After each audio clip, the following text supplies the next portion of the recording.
That's very true. So what then I then discovered is it's a fight, Mama. I see a once-off fight. Exactly. I fight here every day. Single day. Remember, Jesus hands crucify, hands carry your cross daily. Every day. Saka isusu mafungira taita taifungoti ukangonamata watokunda. Alright. 1-2 days and then wato champion. Kuri wrestling inodiwa na mfundisi stuff dai wato ne band wato nigirigiri not knowing kuti Satan akatokutarisa zvakachitongoti afara ko 2 days ileti 3 uri kuona uri ipapo riga ndiite meri nenyaya yatikutaura mazuva ano chichaita kuti munhu ave rapturable is kunge ari light in the spirit. Wow. Unfanele uri light in the spirit. Yes. Saka a lot of people now in the spirit very heavy. Ndoyo wangu wachataura ka nditi uri kuti wakaona vision chibhora nikadiki. Saka a lot of people very heavy in the spirit because of unyama. Saka avasi rapturable. In other words, you can almost say, for lack of a better term to use, a way to express it, pachatika rapture kuti vasumudzike so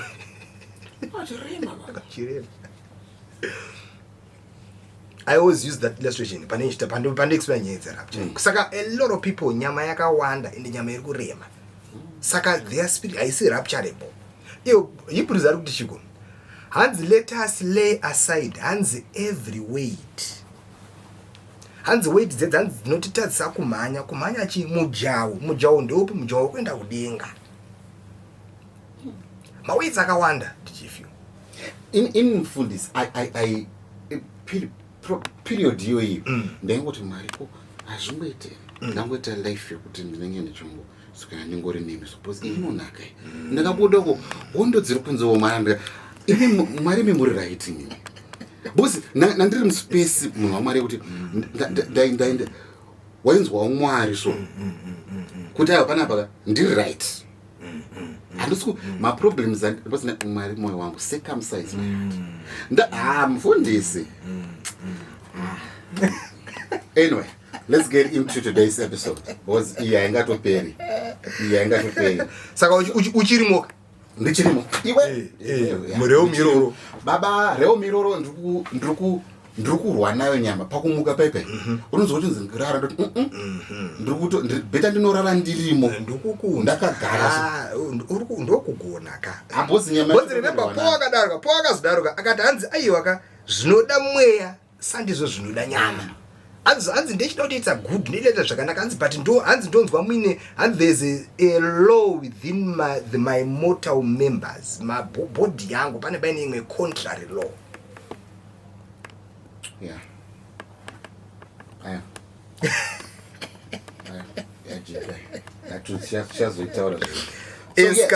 Eschatology. Talk to me. Study of the last things.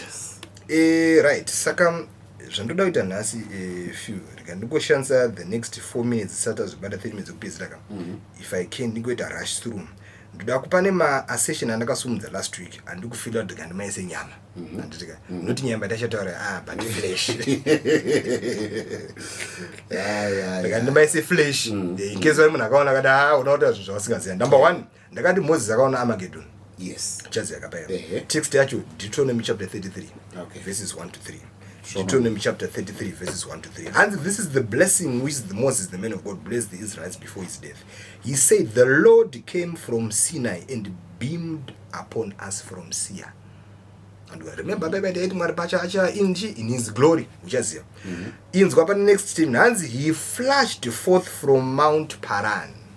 And from among 10,000s of holy ones, a flaming fire, a law at his right hand. Yes, he loves the tribes, his people. All those consecrated to him are in your hand. They followed in your steps. They accepted your word and received direction from you. Mount Paran in Torah, Dopa Armageddon, bye. Okay. andikuona zvikiitika inenge ichinzi mpara zvinongoreva kuti place of caverns. In other words, the wilderness area bounded on the north by Palestine, Turkey, Israel, and on the west by the wilderness Etham, and on the south by the desert of Sinai, and on the east by the valley of Araba. Saka baibai kana turi muna Exodus yacho yakatoitika through ochi that area in about 18 slopes. Saka Moses akatoita like Moses ati level rekuprofita rapapa Moses rakasiri mafanizika mukuru angari mukuru wamazuva kwete mbichana ka chaizvo kwete mbichana but ndiyo ndako akafuti papo statement riri blasphemous very wanokwanda havasi kuziziva because mukuru wemazuva nechirungu ndo ancient of days. Ancient of days inodescribe El Shaddai, Mwari El Elyon. Saka vakuti mukomana mukuru wemazuva ari kutorasika varikutobhaizika handiri kuona zvikiitika. Saka ndo number 1 Moses akaita seyakaona. Number 2 takati susi antichrist most probably anenge ari muJudha handiri kuda panyaya yacho. Obvious anondibeta here and there but ndo posini yangu ende ndikubva kupi inzwa Jesu zvaarutaura pana John chapter 5 verse 43 hanzi I have come in my father's name and with his power and you do not receive me, which means your hearts are not open to me, you give me no welcome. Hanzi but if another comes and it in his own name and his own power and with no other authority but himself, you will receive him and give him your approval. Arutaura kumaJudha nyaya handiti mina ndio anebatanidzaka ne bozogona zvichiitika. Remember antichrist paachauya one of the things zviitika achanopinda mutemberi. Temberi yema achanozvigadza ngesamambo. Saka there is no way maJudha will allow munasiri of Jewish descent kuti atombosvika level yo anenge atorwiswa kuwaza autombosvika kwese ikoko.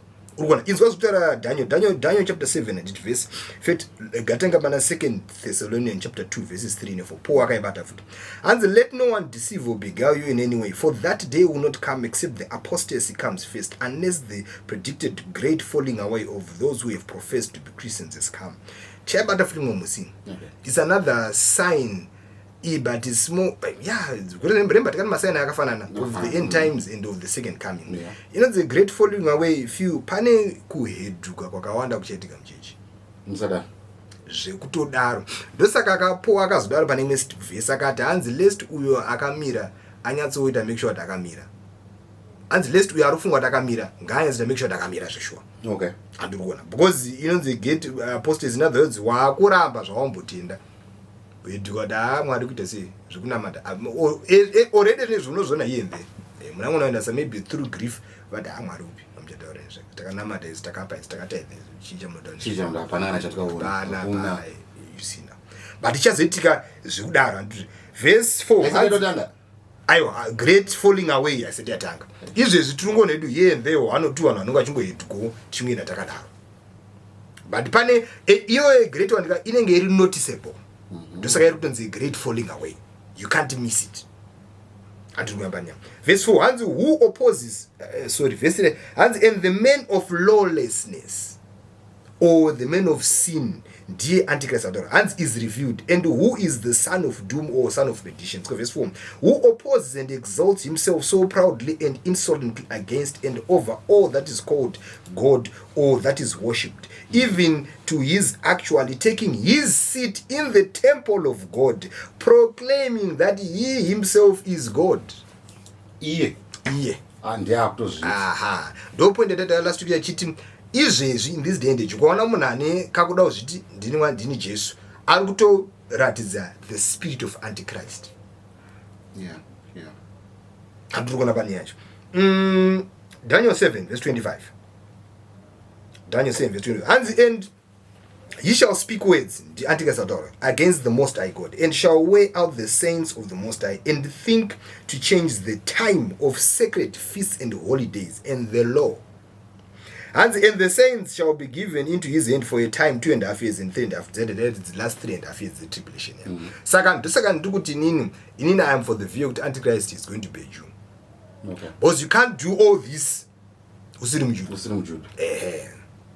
Vane kwamba kutambira sei udzwisisa what I'm saying. And aparunzochinja maloads, remember majuda ndo agara achinawo madays awo akawanda mafeast of chakadaro chi, you know how it is.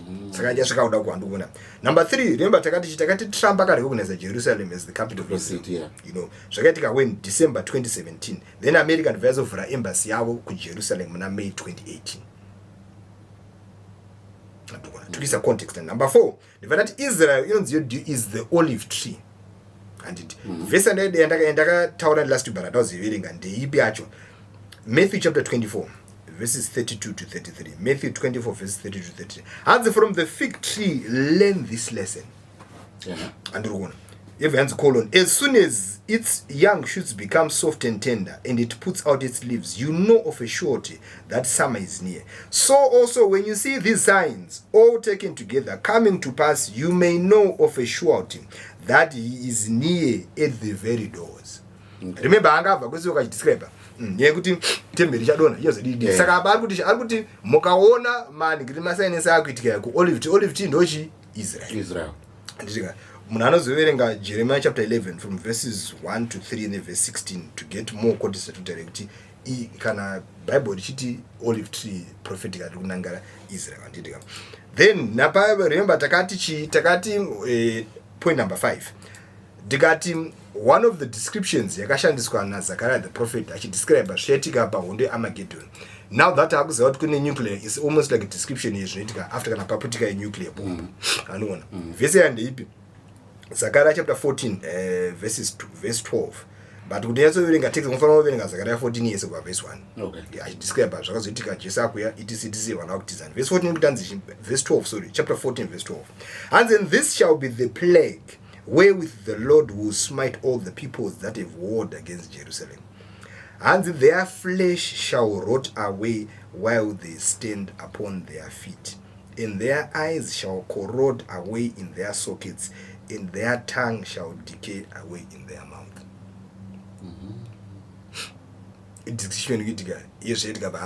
Saka, if you know how, if it's a atomic bomb, you see it's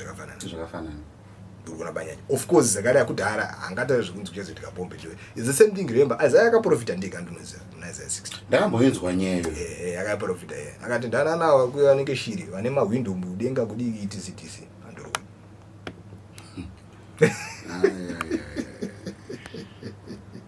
Andoro. Then number 5 number 6 mbatata ndikati Israel bondo current Israel. Andoro. Munanoverenga Romans chapter 9 10 11 chinzwa Paul achiargue nyaya kuti saka takazoti iri but remember tiyazibata in depth mumusita kunyanze peningura handiti but zvaizvizvi munhu anoverenga Romans chapter 9 10 11 ukaverenga Hosea ndemwe akafamba futi nenyaya dzizukire zvemafanisi. Hosea chapter 2 verses 14 kusvika 18. And therefore behold I will allure her Israel and bring her into the wilderness and I will speak tenderly and to her heart. Hosea ari kudescribe hunde Armageddon. Remember kuchapisa kutaundi vanotanga kuchimanyira kumount Paran kwambotero wega ndokumakomo kutauro vachienda towards the Mount of Olives kuti izonovhurika nepakati. Hands verse 15. And there I will give her vineyard and make the valley of Achor and it got troubling to be for her a door of hope and expectation, and she shall sing there and respond as in the days of her youth, and as at that time when she came out of the land of Egypt. And then it shall be in that day, says the Lord, that you call me Ishi, which means my husband, and you shall no more call me Bali, which is my bound. In other words, Hosea ari kuti kudini izvezvi chinoita kuti vanhu varambe kuti Israel ko haisi izvezvi ndeyekuti ene maIsraeli wamajudha ariko nawo vasati vabata revelation yaKristu kuti ndiye vanotoramba kuti Kristu asati auya. Saka ndezvo vari kumuramba. Saka Hosea ari kuti musiyoyo because remember achatitsoka kachisika paMount of Olives unobva kuti kundiyeka our savior. Was it remember on Bible idea political savior? Okay. So now pawachaona kuti ndiye wobva wazomubvuma womutambira ndopawachaona kuti our husband iyo bva wati my wife. Uona panyanja. Hands for I will take away the names of Baalim and the bowels out of her mouth, and they shall no more be mentioned or seriously remembered by a name. Verse 8. And in that day I will make a covenant for Israel with the living creatures of the open countries. Ababa next statement ndakudera une point wakavunza last week ukati mfuti sinengerero hondo cheni kati hondo cheni. Hanzi with the birds of the heavens and the creeping things of the ground. In the last statement, and I will break the bow and the sword and abolish battle equipment and conflict out of the land, and I will make you lie down safely. Saka iwondo. Okay. Cheche itone equipment. Andiri kuna mani yacho. So nafunga kuti tingoisa context to nyaya because takadzibata chi last week. But if you munakaona episode from last week anzwa kuti ndo nyaya dzatutaura dzanditi. Saka pa science vibe nizotakazinga chi last week takazinga chi tatapedza zvira nditi kama science increase of wickedness tatakubata ichi Greek word tichidzikisa nditi kama, but I think tatamabata. And it sign number 4. Now sign number 4 ichi is the increase in travel and migration. There are signs of the end times or signs ekuti second coming ya Kristu chengaita sei. Saka sisi tikuti ezvino tatomazo ekupedzisira. How do we know or how do we tell we are in the last days? Saka tine signs atachibata nditubva ku sign number 1. Now tapa sign number 4. Sign number 4 is the increase in travel and migration sign. Okay. And ndibabata kuti level racho rekutravela nekuningina ra increase zvisingaite wangu. Zvikudaro. Arufamba baba. Daniel chapter 12 verse 4. Daniel chapter 12. Hans, but thou, O Daniel, shut up the words and seal the book, even to the time of the end. Into our next phrase. Many shall run to and fro, and knowledge shall be increased. Andona. Daniel arikuti Daniel aruprofita nyekuda kumana mazo kubezira yaka. Patanga bachimanyo baba. To and fro. Kodi zvimafaniza anditi andikona ende dauti uona zvikuitika phrase kuti to run to and fro anditi tikaiverenga from the Hebrew, the original Hebrew anditi ndo yekuti shoot anditi is shut but inopronounce shoot which means go and zvinova kuti kuenda and rove about zvinova also kuti kuenda nekudzoka. Okay. And this roving about, this going to and fro, this fronting, running around, which men would undertake to do, has become a phenomenon of the 20th and 21st century. And both one chicha. Remember, Tata increase the technology, such 21st century. How is it enabled this sign could take? Remember, the combustion engine. Remember, the never manama dongi, never bizanichi. But by a combustion engine, the Vescom train, Vescom motor. Andika ndiveswa ma engine ship because remember before my engine ship I found myself ndiveswa dadeso yes come dig. All right. Andurona saka that technological advancement ndo ya increase out ma long distance akwanza kuitika vanhu akwanza kumhanya chichichi ene zvatoweseka ine 2026 ari kutaura kwani ametu mota dzakumhanya kwani ngani German, Chinese, whatever, andurona. So izvo andurona. Do you know what DJ film is could estimate on them at any given moment today Panugwara painin approximate of about 8,000 to 20,000 planes in the sky at any given moment. 8,000 to 20,000 planes in the air in the 21st century. Yeah. 8,000 to 20,000 dig. Easy as we speak. Uzati one or two of my friends wangambe na Dubai. Hata tukashuka pa Dubai airport order satata. Hanzi baba matemino acha aripo baba. Yeah. Hanzi bambacho unotoita zvekutofamba nekakati because zvinetsoka hapana. Unosara. Kungokuradza level ye travel. I remember someone moving to America. I think LAX, I think about Los Angeles. I think in connected. Anzi wangu, anzi inika. So I travel here. They say increase. I do want increase. I should not go to Michigan. Last nap. And it is only we are in the phrase globalization. Yeah. I do want movement increase. I should do that. Go to Michigan. So that I want to find. Do you know if you could statistics are driving between 20 and 2023. It is estimated that the number of international migrants that live in a country other than their countries of birth has increased to a total of about 281 million. Yeah.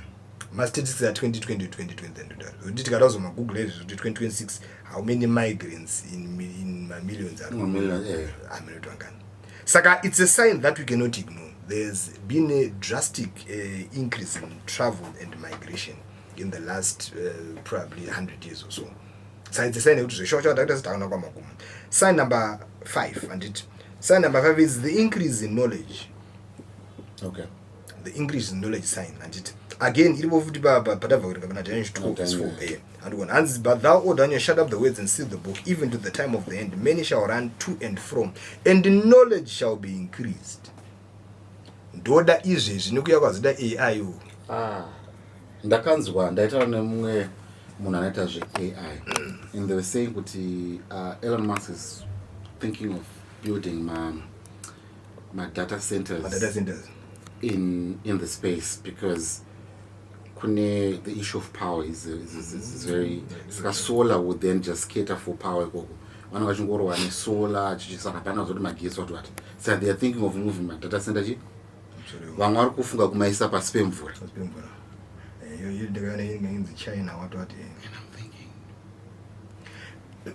and andikuona kuti yese inyaya yekuti inyaya yekuti ma-engine ekufamba kwe-knowledge.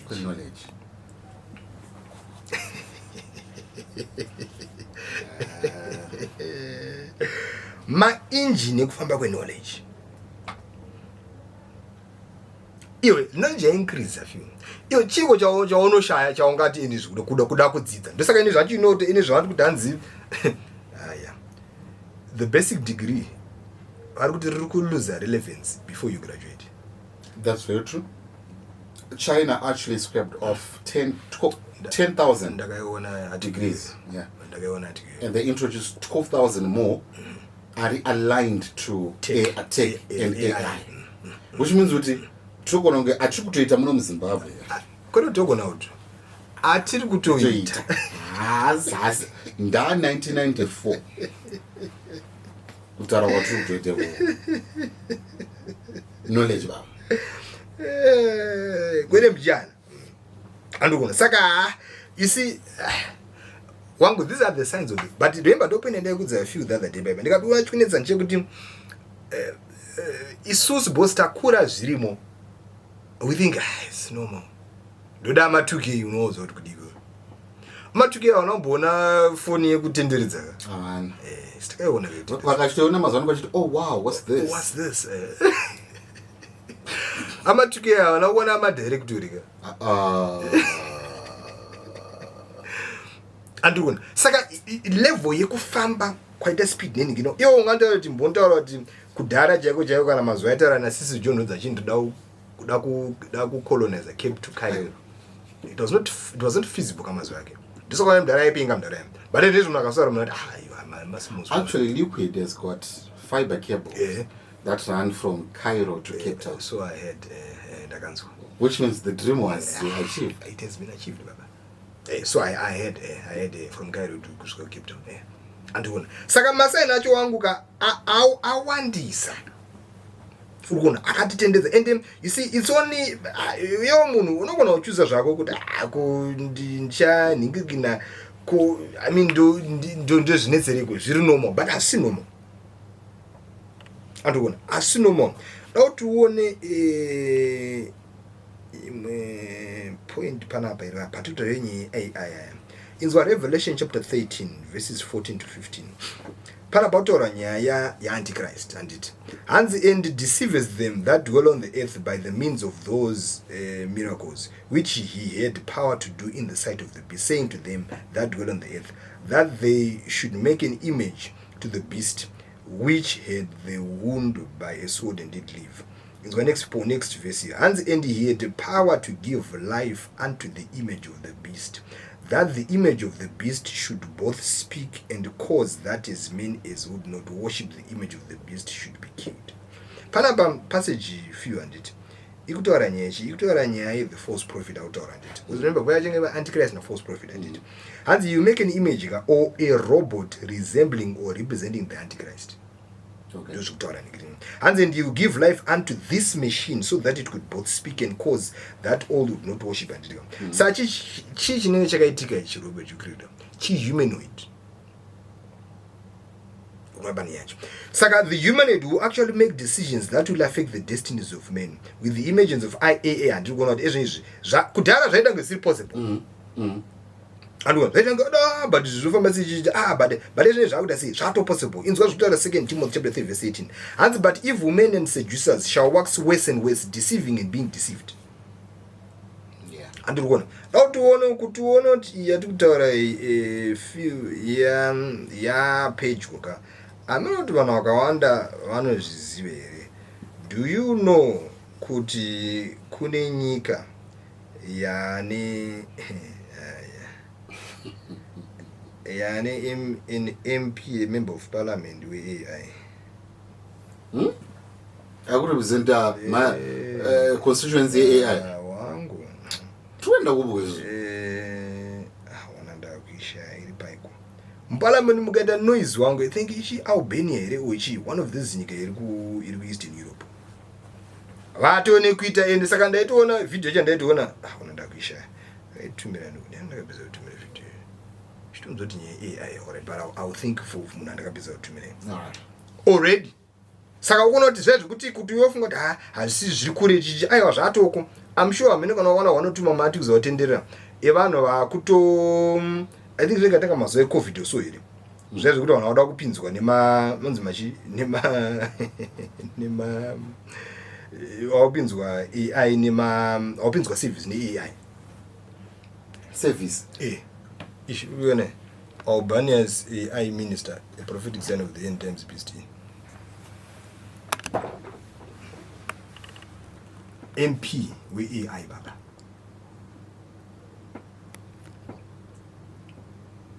Saka inenge in the name of Nzita develop. And Saka, you see the signs they are so stuck and they are in our face, but you see both vanhu vachiri kuvarerwa people are kufunga kuti hatichiripo. Andogona saka vana like no sa zvakuitika izvi tichiripo wangu time yatofamba baba.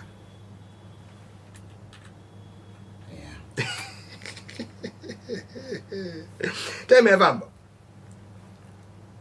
ene zvikuona ndiona nyone spell China wangu the level yeku advance kwaita mahumanoid it's crazy.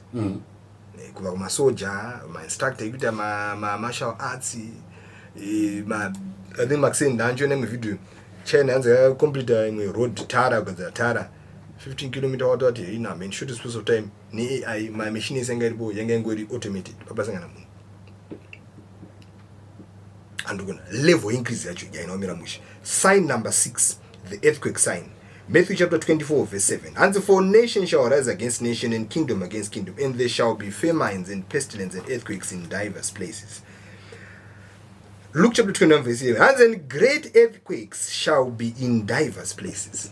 And yema earthquakes if you I see you tambana. Nyika ipi yakabva kurowa izvezvi Venezuela. Itori pama 1 zvekudaro. Dauti ndikuverengere mamwe statistics DJF uone kuti nyaya yema earthquakes yazotamba nayo. Do you know kuti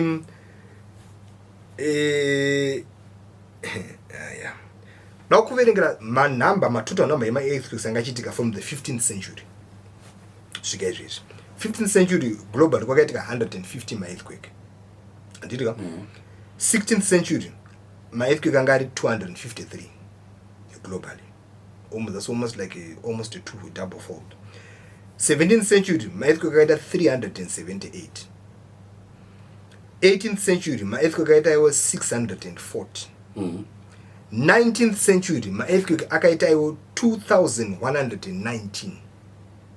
2119. Mu 20th century mbogesa kuti ma-earthquake akaita mangani. Mbogesa 1000. 18,000. Information is I know I munozo Google data manaro. 20th century yakaitika 18,000 ma-earthquakes. And saka iyema earthquakes we cannot afford to ignore it. Do you know zvikutoitika ka? And remember, it's interesting with the scripture munana Matthew yakatotaura specific ones and earthquakes. I mean they could have scripture yakadai angoti maybe natural disasters, but it was specific. And earthquakes. Inzwa 99 few kwakaitika. I think we lost about 20,000 people in my earthquakes. 99 in earthquakes. And the essay, because remember earthquake no measure waka from 1 to 10, the richest scale. Essay angachita increase in intensity. You could take it August 1999. Yakawaraya more than 17,000 people. And get 7.2 per richest scale. And one earthquake here. Saka, we you see, we cannot afford. And one in 2004 December. Because of another seismic in Indian Ocean, I think it's tsunami in Thailand. Tsunami. You got displaced on 227,898 people. About 260,000. And one. Saka, you see, these signs are tinga has got no more. Hachi and imagine isuzu uchiona chimwe chinotuvhiringa few. Ezvinezvi traders say tunobva explain achiti no scientific and because of global warming, because of yes, izvozvo ndizvo hazvo scientifically anditika, but zvikutonongedzera kuti takumagumo baba. Andikona. Ona muna 2023 anditi kwaitika earthquake yanga iri 7.8 on the Richter scale. Yakarwa southern central Turkey in northern western Syria. My casualties, Zimbabwe, they were approximately between 60,000 to 62,000 people. 121,704 people were injured. 140 went missing in Syria. Nearly 8,500 people died. 14,500 people were injured. And we're going mass signs of the end times. Few. Sign number 7, and it sign of famines. Matthew chapter 24 verse 7. And for nation shall rise against nation, and kingdom against kingdom, and there shall be famines and pestilences and earthquakes in diverse places. Saka nzara tukuti kuti ezve mafamine acho ana kutomhomira mushe. And you notice kuti also mafamine pese paaitika muscripture wabva tozoda half the time yainge iri judgment yaMwari or because of sinful behavior. Okay. And kwaverenga na 2 Samuel 2:11 anditi as in then there was a famine in the days of David 3 years after, and David inquired of the Lord, and the Lord answered, it is for Saul and for his bloody house, because he slew the Gibeonites. Imunya yachazobata so pakawara maGibeonites, because maGibeonites remember angoaita chicovenant kana maIsraelites. Akawara 3 years ukiwayanzara anditi kwaverengana 1 Chronicles 21 verses 11 to 12, 2 Chronicles 20 verse 9, Jeremiah 14:12, Haggai chapter 1 verses 10 to 11. And ACY mass signs of famines but as a result of judgment. Todzoka mu 20th century matukutaura matukunzi famines are increasing. I think maybe let me just pick one example. In this day and age. When famine in Ethiopia between 1983 and 1985, close to 1.2 million died because of this famine. Ethiopia akambopinda mwana ichicho uchonzi African one East African ogera kapinda mwana na Ethiopia na Somalia, and about 2.5 million were internally displaced and about 200,000 children were orphaned ninyenzara. Saka kana world food program bebe mponda vanobata basa kumana zvimwe as perfect ndo but papa vanobotry was perfect vanozama. Somalia 1991 to 1992 yakaita severe drought.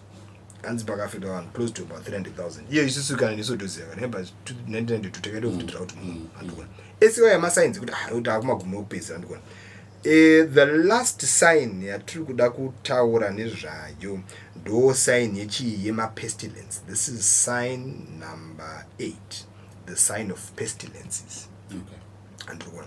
Matthew chapter 24 foot. Remember yataura kuti for nation shall rise against nation and kingdom against kingdom. There shall be famines and pestilences.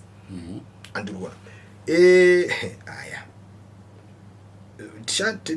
Tenda kuri tobvira kunana AD kunana Antonine plague, AD 165 the plague of Justinian, AD 590 the Japanese smallpox, bubonic. Boska achiti pestilence tine chirewe kuti chiko. Pestilence zvinongorwa an epidemic disease that is highly contagious, infectious, virulent and devastating. the word epidemic no refer to a widespread disease that affects many individuals in population at a frequency higher than expected in a given period. As you need to remember, I always say the closest in the COVID. The COVID virus here was a pestilence. And the one that affected the globe. Okay. And people died. And the COVID here, you're going to just wake up going go to amusi safe zamuruvu ngwa muri.